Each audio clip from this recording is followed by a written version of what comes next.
Se está viendo bastante este vídeo sobre From. Muchísimas gracias a todos y todas los que lo estáis viendo. Y tengo que aprovechar ya que YouTube me ha quitado la correa y me está recomendando los vídeos últimamente. Os recuerdo que hace días también subí este vídeo. En este canal tenéis análisis de los últimos capítulos de la cuarta temporada y en el segundo canal tengo de los 5 primeros capítulos de la cuarta temporada, análisis de la tercera, de la segunda, de la primera y más teorías. Vamos directamente a las teorías. Esta viene de Reddit del usuario Inevitable Plate 73, plato inevitable 73. Mi teoría completa sobre From. Descargo de responsabilidad, que en inglés es disclaimer. No he tenido acceso a ningún episodio posterior a los emitidos hasta ahora. Que tenga que decir esto o que tenga que indicar esto es un poco raro.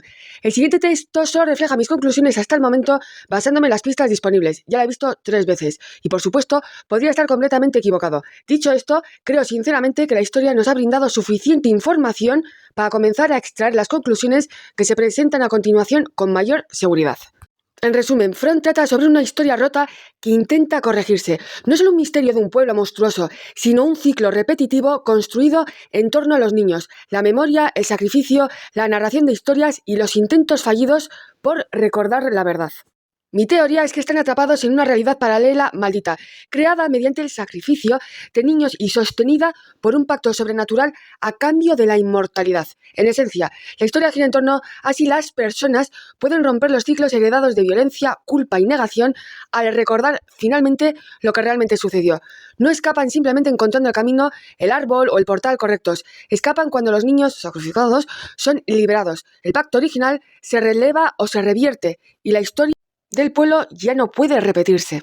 A continuación se describe el razonamiento detallado de lo que menciona en el resumen. Número 1. ¿De qué trata realmente la historia? Llegados a este punto, la serie nos ha dejado claro que el pueblo se construyó en torno a un acto original de sacrificio infantil a cambio de la inmortalidad. Los niños, es que no puedo repetir mucho ciertas palabras por si acaso, no fallecieron sin más, permanecen en el centro de la existencia del pueblo, clamando aún por ser recordados a través de Ankui. Así pues, la pregunta fundamental ya no es dónde están o cómo sobrevivieron o cómo sobreviven, sino ¿puede la gente romper una historia escrita por el trauma, la culpa, el sacrificio y la repetición?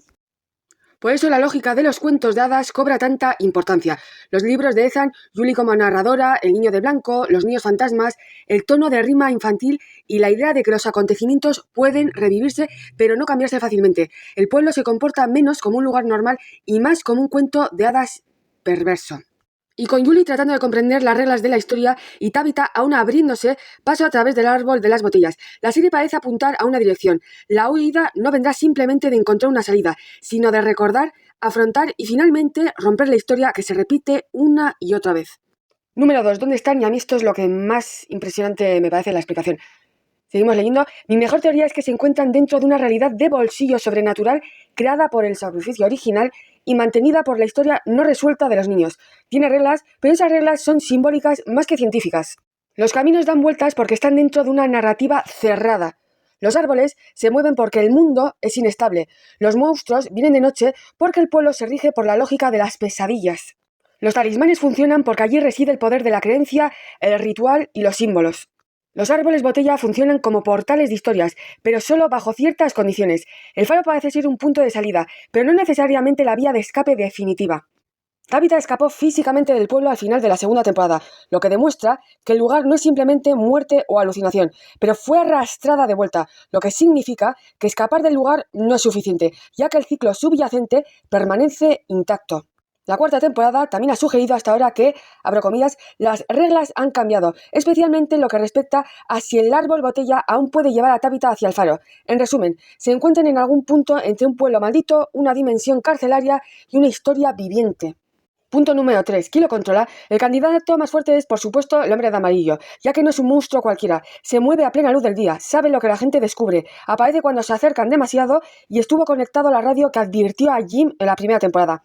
Desvive a Jim después de que Jade y Tabitha se acercan demasiado a la verdad, con la idea de que el conocimiento tiene un precio. Pero no creo que el hombre de amarillo haya creado todo solo. Mi suposición es: el hombre de amarillo es el guardián verificador del trato. Puede que sea la entidad que ofreció la inmortalidad o el avatar de esa entidad. Los monstruos son beneficiarios, víctimas del trato. Los niños son la verdad enterrada que intenta salir a la luz. El chico de blanco es o bien un rebelde que forma parte del sistema o bien un guía con poder limitado. La mujer kimono, el embarazo de Fátima y el renacimiento de Smiley sugieren que existe un mecanismo reproductivo o de renovación detrás de los monstruos. El pueblo no solo mata gente, recicla roles. Y creo que eso es importante, ya que el pueblo sobrevive mediante la repetición. No solo desvive, reemplaza, renueva, reescribe a las personas en roles existentes para que la historia pueda continuar, demostrando que es un sistema autosostenible mucho más complejo. ¿Por qué Tabitha y Jade son importantes? Son probablemente la clave, ya que no son víctimas al azar. La tercera temporada reveló que son versiones reencarnadas de Miranda y Christopher, y posiblemente almas más antiguas del evento original. Su función es recordar lo sucedido y finalmente hacer lo que las versiones anteriores no lograron. Esto lo hace todo más interesante. Puede que no se trate solo de dónde vienen, sino de dónde regresan estas personas, qué trauma originó este lugar, qué historia de origen lo creó. Tabitha está conectada emocionalmente con los niños. Jade está conectado intelectualmente con el símbolo y el patrón. Se necesitan mutuamente porque una posee la clave maternal emocional y el otro la clave de decodificación estructural. Número 5. ¿Cómo pueden escapar? No creo que la respuesta sea encontrar el árbol adecuado, intentar escapar durante la noche o conducir por el camino correcto. Eso a mí me dio también la sensación en la cuarta temporada, que no iba a ser tan fácil porque ya la vida real no lo es. Imaginaos en From. Eso sería demasiado mecánico, eso es. Creo firmemente que escapar requiere romper el pacto, no solo abandonar el pueblo, como pudimos ver en el caso de Tabitha. Eso probablemente significa 4 cosas. En primer lugar, Tabitha y Jade deben recordar por completo el suceso original, no solo fragmentos fugaces, sino quiénes eran, qué niño fue secuestrado, qué no lograron impedir y qué hizo realmente el hombre de amarillo. O ellos mismos. Si os preguntáis por qué digo esto, ved el vídeo anterior de una teoría personal que tengo. En segundo lugar, Julie debe aprender a usar correctamente la técnica de caminar narrativo, de ser un caminante narrativo. Eso ya nos dimos cuenta. Ethan dice que no se puede cambiar una historia una vez contada, pero la serie ya ha complicado esto, ya que Julie influyó en el pasado de Boyd al lanzarle la cuerda. Esto sugiere que tal vez no pueda cambiar, entre comillas, la historia, pero sí completar partes que siempre estuvieron ocultas. Su papel podría ser descubrir el capítulo que falta. En tercer lugar, los niños deben ser liberados. Los niños fantasmas no son meras imágenes de terror sin sentido, son el eje moral de la serie. Si su sacrificio da poder al pueblo, liberarlos provoca el colapso del sistema. En cuarto lugar, Boyd debe mantener unida a la comunidad el tiempo suficiente para que la verdad resurja. Fijaos que lo de mantener al pueblo unido es lo más complicado. Yo lo veo lo más complicado. La historia de Boyd no se centra en resolver el misterio intelectualmente, sino en negarse a que el pueblo convierta a sus habitantes en monstruos antes de que puedan escapar. El pueblo gana cuando la gente se vuelve cruel, paranoica o pierde la esperanza. O que los habitantes que no son monstruos no son supuestamente tan buenos como nos hacen creer. Ante todo esto, mi predicción más firme es que escaparán recordando y volviendo a contar la verdadera historia de los niños, usando la narración de historias de Julie, los recuerdos de vidas pasadas de Tabitha y Jade, la lógica narrativa de Ethan y la red del faro / árbol de botellas para luego enfrentarse al hombre de amarillo en el punto donde se hizo el pacto original. No desviviendo a todos los monstruos, no huyendo en coche, no con una sola persona llegando al faro. Tienen que terminar la historia, no salir del mapa. ¿Os imagináis que pasa todo esto y resulta que no salen de From? Eso sería... Fijaos, esta serie me hizo un final trágico, muy trágico, terrible. Yo al menos lo espero de hacerte llorar, de dejarte traumatizado. Post escrito en Reddit por Lobo Montañoso, que esto se ha traducido del inglés.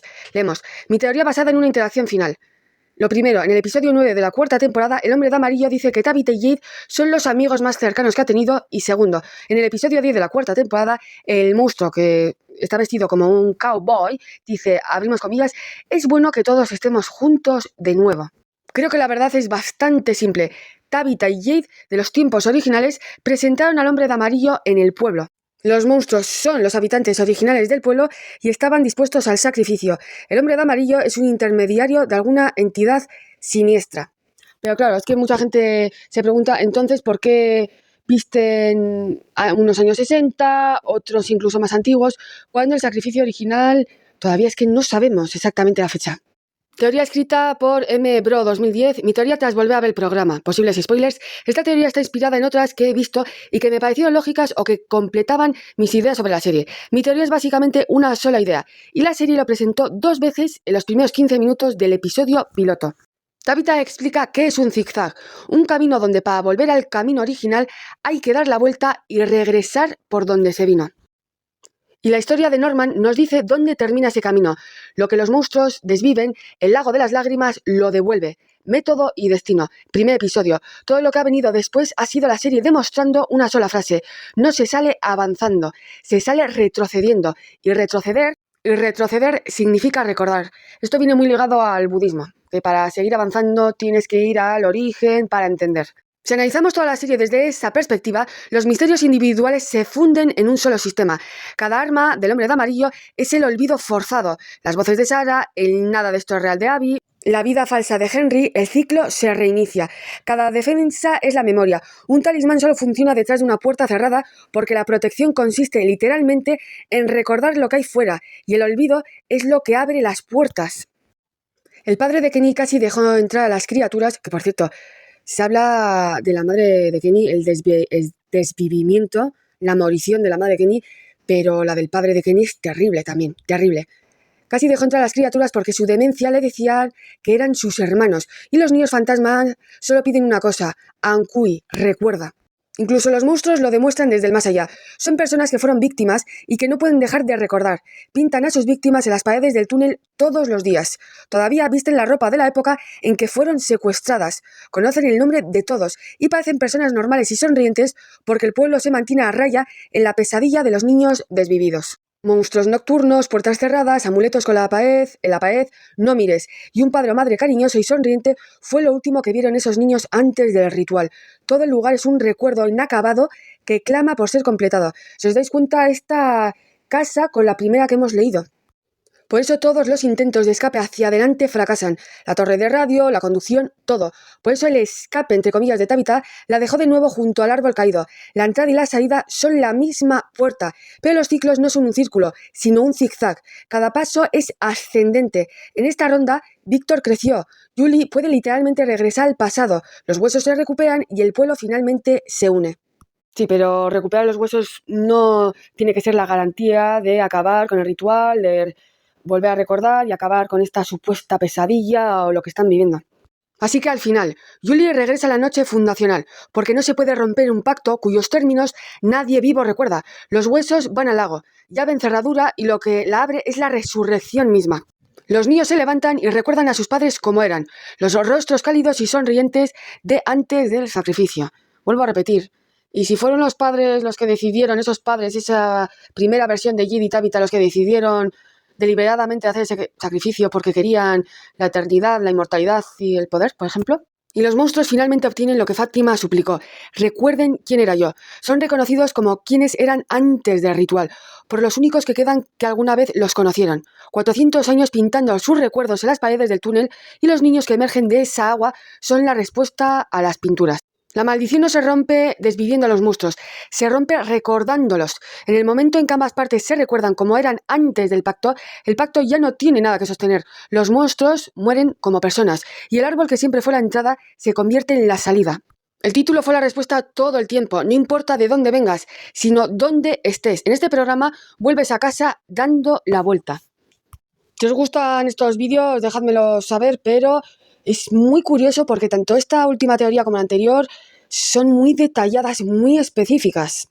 No creo que uno de los creadores, uno de los guionistas se haya colado y haya dicho el final, no creo, o igual un falso final, puede ser, para que nadie llegue a encontrar la respuesta verdadera. Aún así, tendremos que esperar hasta abril del 27. Por cierto, empezó el rodaje la semana pasada de la 5ª temporada.